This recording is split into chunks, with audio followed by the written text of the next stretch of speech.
Это снова как в детстве: взять ведра, морковку, подручные материалы и слепить снеговика. И без креатива никак. Снеговики-спортсмены, лежачие вверх ногами и даже в форме ежей и хрюшек. Настоящий парад снежных фигур развернулся в Горкинско-Аметьевском лесу. Здорово, очень интересно, кому-то в детство впало.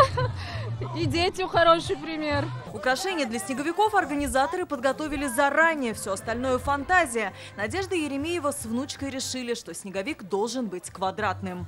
А вот у нас тут рядом такое строение, куба называется, поэтому у нас снеговик тоже в виде куба.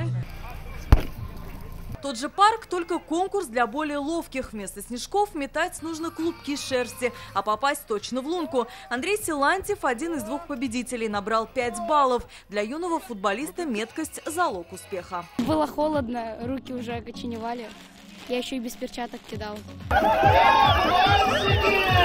Совсем забыли о холоде и снеге гости из Мамадыша. На конкурс креативных саней они привезли целую постановку под названием «С легким паром». На 4 тюбах расположилась и парилка, и катка с водой, и веники. Конструкцию бани готовили 3 дня. Эта идея пришла нам, так как мы очень все вместе с нашими друзьями любим баню, так часто ходим туда. И решили, вот есть летом бани на бочках, а почему бы не сделать бани на санях? Фестиваль санок в Казани прошел впервые. На конкурс было заявлено 7 креативных саней. Организаторы уверены, в следующем году участников будет в разы больше. А сани действительно начнут готовить летом. Все, что надо, это просто применить свою смекалку и что-то придумать креативное в презентации своей команды. Кто-то пришел сюда, скреативил и прокатился на санях в виде бани, а кто-то просто на обыкновенной ватрушке. Но это не главное. Главное здесь отличное настроение.